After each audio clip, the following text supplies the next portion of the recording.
അരനൂറ്റാണ്ടിലധികം കാലം പഴക്കവും പാരമ്പര്യമുള്ള Alappuzha brothers tourist ഹോമിലെ ഒരു മുറിയിലാണ് ഞാനിരിക്കുന്നത്. എൻ്റെ അടുത്തിരിക്കുന്നത് ഇതിൻ്റെ ഓണറായ അയ്യപ്പ പിള്ളയുടെ മകനാണ്. ബാലൻ എന്നാണ് അദ്ദേഹത്തിൻ്റെ പേര്. അദ്ദേഹത്തിൻ്റെ പേര് കേട്ടപ്പോൾ എനിക്ക് തോന്നിയത് ആദ്യത്തെ ശബ്ദചിത്രത്തെക്കുറിച്ചാണ്. കേരളത്തിൽ ആദ്യമായിട്ട് മലയാളത്തിൽ ഒരു ശബ്ദചിത്രം ഇറങ്ങിയത്, ആ ചിത്രത്തിൻ്റെ പേര് ബാലൻ എന്നായിരുന്നു. ആ ബാലൻ സിനിമയാണ് ശബ്ദചിത്രമായിട്ട് വന്നത്. ആദ്യം ബാലനിൽ ഒരു സംഭാഷണം, ഒരു വാചകം റെക്കോർഡ് ചെയ്തത് ആലപ്പി വിൻസെൻ്റ് ആയിരുന്നു. ആലപ്പി വിൻസെൻറ്റിൻ്റെ ആദ്യത്തെ റെക്കോർഡ് ചെയ്ത ശബ്ദം എന്ന് പറയുന്നത് ഗുഡ് ലക്ക് എന്നായിരുന്നു. എനിക്ക് തോന്നി, ഇവിടെ വന്നപ്പോൾ തോന്നിയത് ഇവിടെയും സിനിമാക്കാരുടെ ഗുഡ് ലക്കിലുള്ള ഒരു മുറിയുണ്ട്. 19 നമ്പർ റൂമാണത്. ആ 19 നമ്പർ റൂമിൽ ഒട്ടനവധി സിനിമാ തിരക്കഥകൾ എഴുതപ്പെട്ടിട്ടുണ്ട്, ഒട്ടനവധി പാട്ടുകൾ രചിക്കപ്പെട്ടിട്ടുണ്ട്, അതുപോലെ തന്നെ ഒരുപാട് പാട്ടുകൾക്കൊക്കെ കമ്പോസിംഗ് ഒക്കെ ചെയ്തിട്ടുണ്ട്. ഇപ്പോൾ ഞാനിങ്ങോട്ട് കയറി വന്നപ്പോൾ തന്നെ ഞാൻ കണ്ടത് മധു മുട്ടം എന്ന് പറയുന്ന വളരെ പ്രശസ്തനായ തിരക്കഥാകൃത്ത്. നമുക്കറിയാമല്ലോ, മണിച്ചിത്രത്താഴൊക്കെ എഴുതിയ മധുമുട്ടവും അദ്ദേഹത്തോടൊപ്പം ഫാസിൽ എന്ന് പറയുന്ന പ്രശസ്തനായ സംവിധായകനും കൂടെ ഇറങ്ങിപ്പോകുന്നതാണ് ഞാൻ കാണുന്നത് തന്നെ. അപ്പോൾ ഇപ്പോഴും തിരക്ക് പിടിച്ച സിനിമാക്കാരുടെ ഒരു ഭൂമിക തന്നെയാണ് ബ്രദേഴ്സ് ടൂറിസ്റ്റ് ഹോം. ഒരുപാട് പുരാതനമായ കാലഘട്ടം മുതൽ തന്നെ ഇവിടെ ഇവർ വരും. ഇവർക്കൊക്കെ വളരെ സന്തോഷവും ബഹുമാനം തോന്നുന്ന കാര്യം ഇവരുടെയൊക്കെ നല്ല പെരുമാറ്റമാണ്. എപ്പോഴും ഈ റോഡിൽ സിനിമാ നടന്മാരൊക്കെ വരാൻ നേരത്തൊക്കെ ആളുകൾ ഒരുപാട് പേര് കാണാനായിട്ട് വരും. കാരണം ചലച്ചിത്രകാരന്മാരെ, നടന്മാരെ, സംഗീതജ്ഞന്മാരെയൊക്കെ കാണും. അതുപോലെ തന്നെ മഞ്ജു വാര്യർ കഴിഞ്ഞ ദിവസം ഇവിടെ ഉണ്ടായിരുന്നെന്നാണ് ഞാനൊരു ഇവിടുത്തെ ഒരു സ്റ്റാഫ് എന്നോട് പറയും. അപ്പോൾ അങ്ങനെ സിനിമാക്കാരുടെ ഒരുപാട് താല്പര്യമുള്ളൊരു സ്ഥലമാണ്. ഇവർക്ക് തന്നെ ഒരു നല്ലൊരു റെസ്റ്റോറൻറ്റ്, അവർക്ക് ആ ഹോംലി ഫുഡാണ്. അപ്പോൾ എല്ലാം കൊണ്ടും ഒരു രുചിയൂറുന്ന ഒരു ടൂറിസ്റ്റ് ഹോമാണ്, ഒരു ഹോട്ടലാണ്. അപ്പോൾ അതിൻ്റെ ഓണർ ബാലൻ്റെ അടുത്തിരിക്കുകയാണ്. ബാലനിൽ നിന്നും നമുക്ക് കുറേ അധികം വിശേഷങ്ങൾ എടുക്കാം. നമസ്കാരം ബാലൻ. നമസ്കാരം. ഞാൻ മിക്കവാറും ഇവിടെ വരുന്ന ഒരാളാണ്, ബാലൻ കാണാറുണ്ടല്ലോ. അപ്പോൾ എൻ്റെ മനസ്സിൽ ഈ സിനിമയുടെ ചരിത്രങ്ങൾ ഓടിത്തുടങ്ങിയത് പലപ്പോഴും വരുന്ന പോകുന്ന നേരത്ത് പലപ്പോഴും സിനിമാ നടന്മാർ പോകുന്നത് കാണാറുണ്ട്. അപ്പോൾ നമുക്കൊരു കൗതുകമാണത്. അപ്പോൾ ഉദയ സ്റ്റുഡിയോ ആണ് ആദ്യം ഉണ്ടായിരുന്നത് സ്റ്റുഡിയോ. അപ്പോൾ ഉദയ സ്റ്റുഡിയോ ഉള്ള സമയത്ത് ഈ ബ്രദേഴ്സ് ടൂറിസ്റ്റ് ഹോം ഉണ്ട്. അപ്പോൾ ഈ നസീർ അതുപോലെ തന്നെ ഷീല എന്നുള്ളവരൊക്കെ താമസിക്കാൻ അവിടെ ഉദയ സ്റ്റുഡിയോ സ്ഥലമുണ്ട്. ബാക്കിയുള്ളവരെല്ലാം ഇങ്ങോട്ട് വരുന്നു, ഇല്ലേ? അതെ അതെ അതെ. അപ്പോൾ പ്രത്യേകിച്ച് തിരക്കഥ എഴുതുന്നവർ, സംവിധാനം ചെയ്യുന്നവർ, പാട്ട് രചിക്കുന്നവർ, മ്യൂസിക് കമ്പോസ് ചെയ്യുന്നവർക്കൊക്കെ വേണ്ടത് 19 നമ്പർ റൂമാണ്. അതെ. ആ 19 നമ്പർ റൂമിൽ ആരൊക്കെയാണ് വന്നിട്ടുള്ളത്, ഏതൊക്കെ സിനിമാ നടന്മാരാണ്, ഏതൊക്കെ സംവിധായകരാണ്, ഇപ്പോഴും ഇവരൊക്കെ ആരൊക്കെ വരുന്നതിനെക്കുറിച്ചൊക്കെ ബാലനിൽ നിന്നും വിശേഷങ്ങൾ കേൾക്കാൻ വേണ്ടിയിട്ടാണ് എൻ്റെ ചാനലിന് വേണ്ടി റെക്കോർഡ് ചെയ്യാനായിട്ട് ഞാൻ വന്നിരിക്കുന്നത്. ആക്ച്വലി ഇത് 73-ലാണ് ഹോട്ടൽ സ്റ്റാർട്ട് ചെയ്തത്. പക്ഷെ ഞാൻ ഇതിനകത്തേക്ക് വരുന്നത് എനിക്കൊന്ന് 85 ആ ഒരു പീരീഡിലാണ്. അപ്പോൾ ആ സമയത്ത് എന്ന് വെച്ച് കഴിഞ്ഞാൽ ഈ പഴയ ആൾക്കാരായിരുന്നു ഇവിടെ സ്ഥിരം വന്നുകൊണ്ടിരുന്നത്. ഇപ്പോൾ KP ഉമ്മർ, ജഗതി, അന്നാക്ക MG സോമൻ, അങ്ങനെ നമ്മുടെ കൊച്ചിലെ കാണുന്ന ഈ ആൾക്കാരാണ്, ഈ ആക്ടേഴ്സിനെയാണ് കാണുന്നത്. 19 നമ്പർ റൂമിൽ കൂടുതലും ഫാസിൽ സാറിൻ്റെ പടങ്ങളാണ് സ്ക്രിപ്റ്റ് ചെയ്തിട്ടുള്ളത്. അതുപോലെ ഒരുപാട് പേര് ഇരുന്നിട്ടുണ്ട്, പ്രിയദർശൻ, അങ്ങനെ ഒരുപാട് പേര്. അപ്പം സാറിൻ്റെ ഈ മണിച്ചിത്രത്താഴ്, പിന്നെ അനിയത്തിപ്രാവ്, അങ്ങനെ കുറേ ആ സാറിൻ്റെ സ്റ്റാർട്ടിങ്ങിൽ കുറേ ഫിലിം, എനിക്ക് തോന്നുന്നത് ഏതാണ്ടൊരു മൊത്തത്തിലൊരു 10-20-25 ഫിലിമിൻ്റെ സ്ക്രിപ്റ്റ് ആ റൂമിൽ വന്നിട്ടുണ്ട്, ഈ 19 നമ്പർ റൂമിൽ. 19 നമ്പർ റൂമിൽ. അതുപോലെ പിന്നെ കൈതപ്രം ആദ്യമായിട്ട് പാട്ടെഴുതാൻ വന്നിരുന്നത് 19 നമ്പർ റൂമിലായിരുന്നു. ഫസ്റ്റ് മറ്റേ എന്നെന്നും കണ്ണേട്ടൻ്റെ ആ ഫിലിമിൻ്റെ പാട്ടിന് വേണ്ടിയിട്ട് വന്നത് ആ റൂമിലാണ്, 19-ലാണ്. പിന്നെ ജെറി അമൽദേവ് മറ്റേ 1000 കണ്ണുമായി അത് കമ്പോസ് ചെയ്തത് 19-ലാണ്. പിന്നെ ബിച്ചു തിരുമല, പുള്ളി കുറേ നാൾ ഇവിടെ ഉണ്ടായിരുന്നു ഈ ഫാസാറിൻ്റെ പടത്തിന് വേണ്ടിയിട്ടൊക്കെ. അപ്പോൾ ആ റൂമിലാണ് കൂടുതലും ഈ റൈറ്റിംഗ് സംബന്ധമായിട്ടുള്ള കാര്യങ്ങളെല്ലാം നടന്നിരുന്നത്, 19 നമ്പർ റൂമിലാണ്. അല്ലാതെ പിന്നെ താമസിച്ചിരുന്നത് വെച്ചാൽ അന്ന് ഉദയ സ്റ്റുഡിയോ ഉള്ള സമയത്ത് മെയിനായിട്ടുള്ള നസീർ, ഷീല, സാറ് പറഞ്ഞ പോലെ അവർ ഉദയയിൽ താമസിക്കും, ബാക്കിയുള്ളവരൊക്കെ ഇവിടെ താമസിച്ചിരുന്നു. അപ്പോൾ നമുക്ക് റെസ്റ്റോറൻറ്റ് ഒന്നുണ്ടായിരുന്നു. ആ സമയത്ത് ഈ ഉദയ താമസിക്കുന്ന ആൾക്കാരല്ലാതുള്ള ആൾക്കാർ താമസിച്ചിരുന്നത് ബ്രദേഴ്സിലാണ് താമസിച്ചിരുന്നത്. എന്നാൽ വളരെ കുറച്ച് ഹോട്ടലുകൾ മാത്രമേ ഇവിടെ ഉണ്ടായിരുന്നുള്ളൂ. പിന്നെ ഞാൻ വന്നതിന് ശേഷമാണ് ഈ അടുത്ത ജനറേഷനിലുള്ള സിനിമാക്കാരുമായിട്ടുള്ള ബന്ധം സ്റ്റാർട്ട് ചെയ്തത്. അച്ഛനുള്ള സമയത്താണ് ഈ പഴയ ആൾക്കാരുമായിട്ടുള്ള ഇതുണ്ടായിരുന്നത്, കണക്ഷൻ ഉണ്ടായിരുന്നത്. ഇപ്പം പക്ഷേ എനിക്ക് തോന്നുന്നു എല്ലാം ന്യൂ ജനറേഷൻ ആൾക്കാരെല്ലാം നമ്മളിവിടെ വന്ന് താമസിക്കുന്നില്ലെങ്കിലും ഫുഡ് കഴിക്കാനായിട്ടൊക്കെ വരുമായിരുന്നു. പഴയ പണ്ടുള്ള ആൾക്കാരും ഇപ്പോഴത്തെ ആൾക്കാരും ഒക്കെ വരാറുണ്ട്. ഏതോ ഒരു സംഗീത സംവിധായകൻ അതിന് ദേശീയ അവാർഡ് കിട്ടിയത് ഇവിടെ ഇരിക്കുമ്പോഴാണ് ഞാൻ കേട്ടിട്ടുണ്ട്. ശരിയാണ്. അത് 19, അത് ബിജിപാലിന്. ബിജിപാലിന് അത് കുറച്ച് രസമുള്ളൊരു കാര്യം എന്ന് വെച്ച് കഴിഞ്ഞാൽ മുമ്പ് അനിൽദാസ് എന്ന് പറഞ്ഞൊരു ഡയറക്ടർ ഉണ്ടായിരുന്നു ഇവിടെ. അപ്പോൾ പുള്ളി ഇങ്ങനെ 19 നമ്പർ റൂമിൻ്റെ കാര്യം ഇങ്ങനെ പറഞ്ഞു, ഇങ്ങനെ രാശിയുള്ള റൂമാണ് എന്ന് പറഞ്ഞപ്പോൾ പുള്ളി അപ്പം പറഞ്ഞ അപ്പോൾ നമുക്ക് അവിടെ ഇരുന്ന് കമ്പോസ് ചെയ്യാമെന്ന് 19 വന്നിരുന്നു. അപ്പോൾ ഇരുന്നു. നെക്സ്റ്റ് ഡേയിലാണ് ഈ ദേശീയ നാഷണൽ അവാർഡ് ഡിക്ലെയർ ചെയ്യുന്നത്. അപ്പോൾ പുള്ളി വന്ന് റൂമിൽ ഇരുന്ന് കഴിഞ്ഞപ്പോഴാണ് ഡിക്ലെയർ ചെയ്തപ്പോൾ പുള്ളിക്കാണ് നാഷണൽ അവാർഡ് കിട്ടിയത്. അപ്പോൾ പുള്ളി ഭയങ്കര സർപ്രൈസ് ആയത്. അപ്പോൾ പുള്ളി പറഞ്ഞു ശരിക്കും രാശിയുള്ള റൂം തന്നെ ആണല്ലോ എന്നാണ് പറയുന്നത്.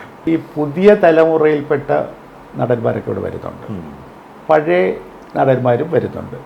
അടുത്ത കാലത്ത് മരിച്ചുപോയ നമ്മുടെ ക്യാപ്റ്റൻ രാജു, അതെ അതെ, ഇവിടുത്തെ ഒരു സ്ഥിരം കക്ഷിയായിരുന്നു ഞാൻ കേട്ടിട്ടുണ്ട്. ക്യാപ്റ്റൻ രാജു സാറ് എനിക്കൊന്ന് കുറേ വർഷം, എനിക്ക് അച്ഛനുള്ള കാലം മുതലേ പുള്ളിയോട് വരുന്നതാണ്. ആക്ച്വലി പുള്ളി ഒരു കസ്റ്റമർ അല്ല, പുള്ളിയുടെ നമ്മുടെ ഒരു ഗോഡ് ഫാദർ പോലെയായിരുന്നു. പുള്ളി നമ്മളെ വഴക്ക് പറയുകയും ശാസിക്കുകയൊക്കെ ചെയ്തുകൊണ്ടിരുന്ന ആളാണ്. പുള്ളി എപ്പോൾ ഇതുവഴി പോയാലും പുള്ളി ഇവിടെ ഒന്ന് ടച്ച് ചെയ്തിട്ട് പോകാറുണ്ടായിരുന്നു. അപ്പോൾ അതുകൊണ്ട് തന്നെ പുള്ളിക്ക് സുഖമില്ലാതെ വന്നപ്പോഴും പുള്ളി നമ്മൾ വരുമ്പോഴും വിളിച്ചു പറയും, നമ്മൾ ഹോട്ടലിലേക്ക് നമ്മളാണ് കൊണ്ടിരുത്തുക. അങ്ങനെ പുള്ളിക്ക് അത് ഭയങ്കര കാര്യമായിരുന്നു. അപ്പോൾ ആ സമയത്ത് പുള്ളി അത്രയും നമ്മളുമായിട്ടൊരു ആത്മബന്ധമുള്ള പുള്ളിയുടെ വീട്ടുകാർക്കൊക്കെ അറിയാമായിരുന്നു.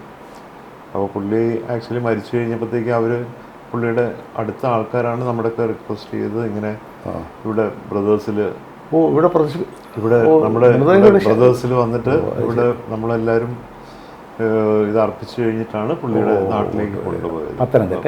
പത്തനംതിട്ട കൊണ്ടുപോയത്. അപ്പോൾ എറണാകുളത്ത് നിന്ന് വിട്ടിട്ട് ബ്രദേഴ്സിൽ വന്നിട്ടാണ് പിന്നെ പത്തനംതിട്ടയ്ക്ക്. ഒരു നല്ല മനുഷ്യനായിരുന്നില്ലേ? അയ്യോ, വളരെ വളരെ നല്ലൊരു ആളായിരുന്നു. ഞാൻ കേട്ടിട്ടുണ്ട് ഇങ്ങനെ വന്നു കഴിഞ്ഞാൽ ആദ്യം അടുക്കളയിലോട്ടാണ് കയറുന്നത് അല്ലേ? പുള്ളി എന്ന് വെച്ചാൽ പുള്ളിക്ക് അത്രയും ഫ്രീഡം ആയിരുന്നു ഇവിടെ. എന്ന് വെച്ചാൽ പല ഈ പറഞ്ഞ പോലെ എല്ലാവരുമായിട്ടും പുള്ളി നല്ല ബന്ധമായിരുന്നു.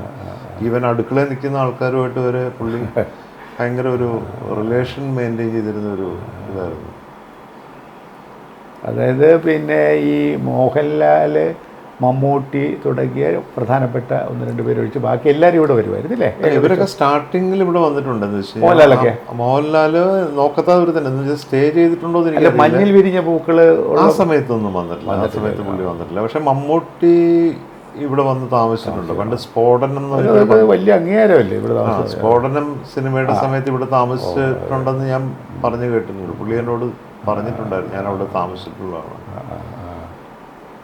അതുപോലെ തന്നെ ഈ പ്രിയദർശൻ ഈ അടുത്ത കാലത്ത് വന്നിരുന്നെന്ന് അറിഞ്ഞു. പ്രിയൻ ഇടയ്ക്ക് വന്നല്ലോ. പ്രിയൻ പറഞ്ഞപ്പോഴാണ് ഞാൻ അറിഞ്ഞപ്പോൾ പുള്ളി ഓട്ടോഗ്രാഫിൽ എഴുതിയോ എൻ്റെ ആദ്യത്തെ സിനിമയുടെ തിരക്കഥ എഴുതിയ സ്ഥലമാണെന്ന് പറഞ്ഞിട്ട്. പ്രിയദർശൻ്റെ? പ്രിയദർശൻ അതേ സിനിമയാണ്? എനിക്ക് സിനിമ അറിയില്ല. പുള്ളി എനിക്കൊന്ന് കടത്തനാടൻ അമ്പാടിയാണോ എന്നൊരു ഡൗട്ടുണ്ട്.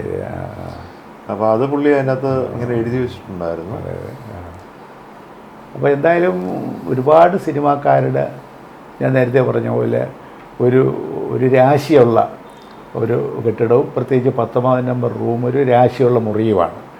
അത് ദീർഘകാലം അത് മുന്നോട്ട് അങ്ങനെ പോയിക്കോട്ടെ. നമുക്കറിയേണ്ടത് ഇവർ എഴുതിയിട്ടുണ്ടല്ലോ, റെക്കോർഡ് ചെയ്തിട്ടുണ്ടല്ലോ ഇവരുടെ പിന്നെ ഓർമ്മക്കുറിപ്പുകളും അതുപോലെ തന്നെ ആൾക്കാരുടെയും. ആക്ച്വലി ഇതിനകത്ത് മുഴുവൻ ആൾക്കാരുടെയും എഴുതിയിട്ടില്ല.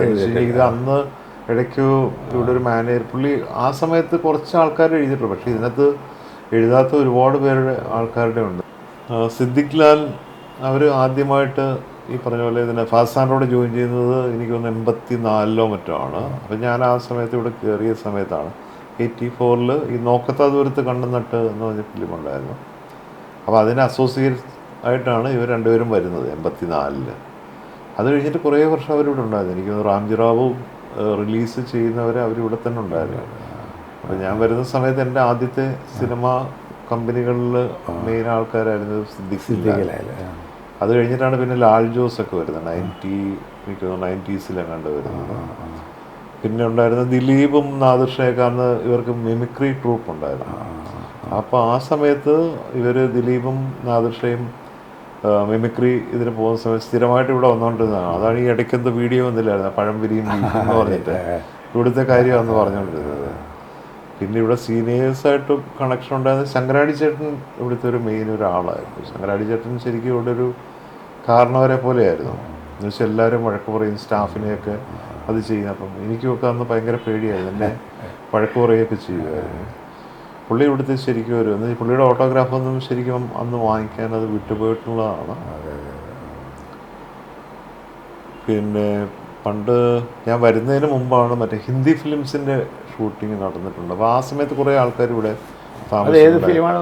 എനിക്ക് ദോ മുസാഫ് എന്ന് കണ്ട് പറഞ്ഞിട്ടൊരു ഹിന്ദി ഫിലിമാണ്. അപ്പോൾ അന്ന് ശശി കപൂർ, മറ്റേ രേഖ, അവരെല്ലാവരും ഇവിടെ താമസിച്ചിട്ടുണ്ടായിരുന്നു.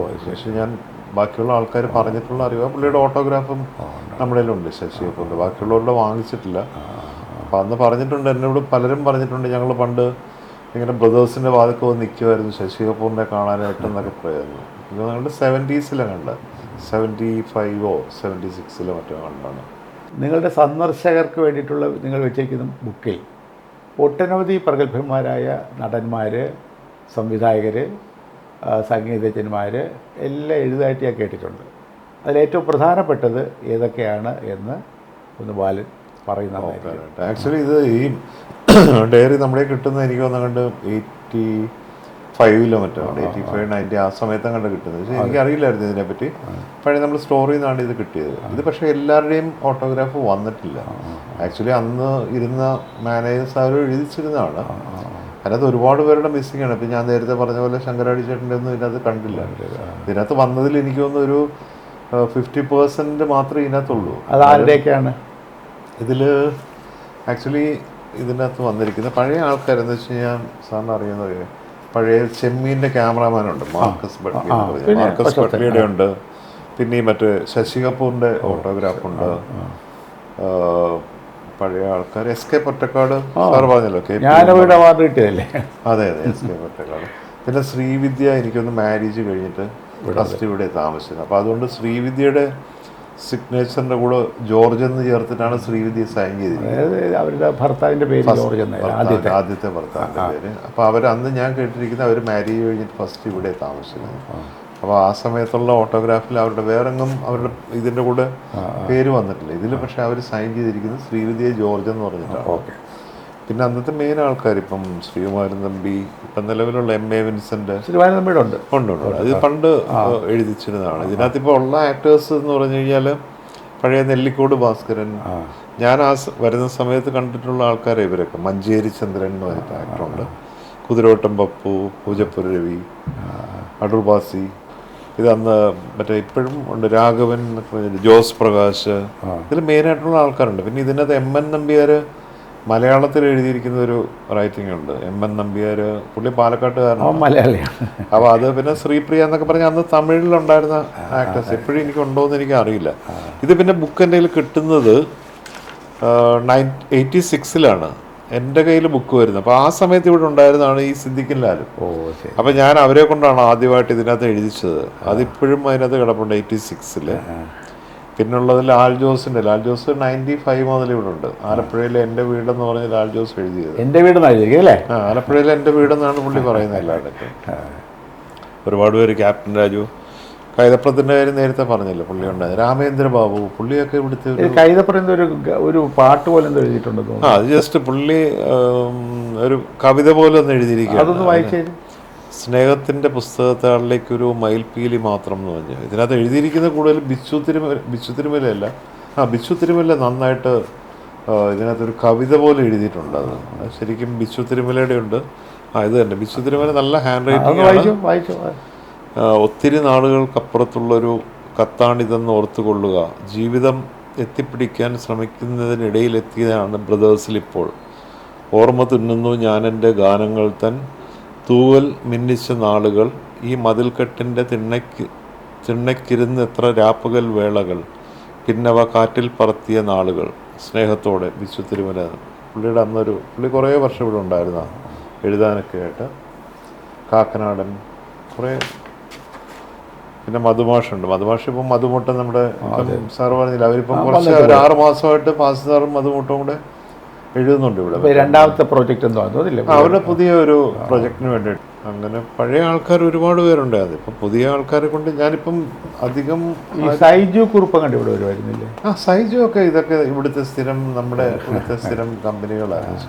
ഇത് കൂടുതലും ഞാൻ പറഞ്ഞ ബ്രദേഴ്സിൻ്റെ എന്ന് പറഞ്ഞാൽ നമ്മൾ വലിയ ഹൈ എൻഡ് ആളായതുകൊണ്ട് ഇവരെല്ലാവരും പഴയ ആ ഒരു നൊസ്റ്റാൾജിയ വന്നിട്ട് വർക്ക് ചെയ്യുന്ന സമയത്തും ഒക്കെ ഇവിടെ താമസിച്ചിരുന്നു. അപ്പോൾ അവർ ആ ഒരു മെമ്മറിയിലും ആ ഒരു നൊസ്റ്റാൾജിയ വെച്ചിട്ട് വരുന്നതാണ്. അങ്ങനെ ഒരുപാട് ആൾക്കാരുണ്ട് നമ്മൾ ഇൻഡസ്ട്രി. ഇപ്പോൾ ഫിലിമിലാണെങ്കിൽ തന്നെയും ഇപ്പോൾ ഷാജി കൈലാസ് പണ്ട് അസോസിയേറ്റ് ആയിരുന്നപ്പോൾ ഇവിടെ താമസിച്ചിരുന്നത്. ഇപ്പോൾ കഴിഞ്ഞ ദിവസം ഞാൻ ദിലീഷ് പോത്തനെ കണ്ടപ്പോൾ ദിലീഷ് പോത്തൻ പറഞ്ഞു ഞാൻ അവിടെ നിന്ന് താമസിച്ചിട്ടുണ്ട്, പണ്ട് അസിസ്റ്റൻ്റ് ആയിരുന്നപ്പോഴത്തേക്കും കുട്ടനാട്ടിൽ ഷൂട്ടിങ് ഞാനവിടെ കുറേ നാൾ താമസിച്ചിരുന്നതാണെന്നൊക്കെ പറഞ്ഞു. അപ്പോൾ അങ്ങനെ നമുക്ക് അറിയാത്ത ഒരുപാട് ഇവർ താമസിച്ചിരുന്നത് ആ ഒരു കാലത്തെ ഓർമ്മകൾ കൊണ്ടാണ് പലരും ഇവിടെ വരുന്നത്. എല്ലാവരും വന്ന് ജസ്റ്റ് ആ ഒരു ബന്ധം കൊണ്ട് വരുന്നതാണ് കൂടുതലും. എന്നുവെച്ചാൽ ഫുഡിനേക്കാളും ഉപരി റിലേഷൻ കൊണ്ട് വരുന്നതാണ് ഈ കൂടുതൽ ആൾക്കാരും ആർട്ടിസ്റ്റുകളും. അത് ഇവിടുത്തെ സ്ഥിരം കമ്പനിയായിരുന്നു. ഫാസിനോടൊപ്പം വരുമായിരുന്നു ഒന്നില്ലേ? പുള്ളിക്കാരനുള്ളപ്പോഴെന്ന് വെച്ചാൽ പണ്ട് പോലെ ഇവിടെ രാവിലെ വന്നിരിക്കും, നമ്മൾ കത്തി വയ്ക്കും, എന്ന് വെച്ചാൽ അവനെ വന്ന പ്രത്യേകിച്ച് പരിപാടിയല്ല. അപ്പോൾ ഞാനാണ് ഈ ലാൽ ജോസ് ഇവിടെ വരുമ്പോൾ ഞാൻ ഇവനൊക്കെ പറഞ്ഞ് ഞാൻ ഈ ലാൽ ജോസ് വരുമ്പോഴത്തേക്ക് ഇവനെ വിളിക്കും എന്നുവെച്ചാൽ ഒന്ന് പരിചയപ്പെടുത്താനായിട്ട്. അപ്പം ഞാൻ ഇവനെ ഇൻട്രൊഡ്യൂസ് ചെയ്ത് കൊടുത്തു കഴിഞ്ഞ് ഞാൻ ലാൽ ജോസ് വരുമ്പോഴത്തേക്ക് ഞാൻ ഇവനെ വിളിക്കും. അപ്പോൾ ഇവനിങ്ങനെ ആക്സിഡൻ്റലായിട്ട് വന്ന പോലെ വന്നിരിക്കും, ഇവരിരുന്ന് സംസാരിക്കും ഈ റൂമിൽ അപ്പുറത്ത്. പിന്നെ ലാലുവിന് മനസ്സിലായി ഞാൻ വരുമ്പോഴത്തേക്ക് ഇവൻ വിളിക്കുന്നതാന്നുള്ളത്. ലാലുവിനെ നീ വിളിച്ചു വരുന്നത് അങ്ങനെയാണ് മറ്റേ ഡയമണ്ട് നെക്ലസിൻ്റെ പ്ലാൻ ചെയ്യുന്നത്. നല്ല സിനിമയായിരുന്നു. അന്നൊരു ബ്രേക്ക് വന്ന സാധനം അതാണ്, ഡയമണ്ട് നെക്ലസ് ആണ്. അങ്ങനെ ഈ പറഞ്ഞ പോലെ അത് കഴിഞ്ഞ് പിന്നെ അന്ന് ഇവൻ്റെ ഫോട്ടോ എടുത്ത് അവിടെ വെച്ച് മൊത്തം താടിയായിരുന്നു. ഏതാ ഫുൾ മറ്റേ താടിയിലെ. അപ്പം ഞാൻ പറഞ്ഞു ആ ഫോട്ടോ മാറ്റണം കുറേ പ്രാവശ്യം പറഞ്ഞില്ല. ലാസ്റ്റ് ഞാൻ ഭീഷണി കഴിഞ്ഞ ദിവസം വന്നപ്പോഴത്തേക്കും ഇവിടെ കല്യാണം ഉണ്ടായി. അപ്പം ഞാൻ അവൻ്റെ പറഞ്ഞ് ഫോട്ടോ മാറ്റണമെന്ന് പറയുമ്പോഴത്തേക്കും ചേട്ടാ ഞാൻ വരുമ്പോൾ ഞാൻ പറഞ്ഞ് രാത്രി 2 മണിയായാലും ഞാൻ ഫോട്ടോ എടുത്തിട്ട് ഇവിടുന്ന് പോകുള്ളൂ എന്ന് പറഞ്ഞു. അങ്ങനെ ഇവനൊരു 11 രാത്രി അടച്ചെല്ലാം കഴിഞ്ഞിട്ട് ഇവൻ വന്നായിരുന്നു ഇവിടെ. അപ്പം അത് പടം എടുത്തിട്ടാണ് പോയി. അപ്പം അതവിടെ വെച്ചിരിക്കുന്നു. പുതിയ ഫോട്ടോ വെച്ചിരിക്കുന്നു. ബ്രദേഴ്സ് സ്റ്റോർ ഷോപ്പിൻ്റെ ഉടമയായ ബാലനിൽ നിന്നും സിനിമാ സംബന്ധമായ ഒട്ടനവധി വിശേഷങ്ങൾ ഞങ്ങൾക്ക് കിട്ടിയിട്ടുണ്ട്.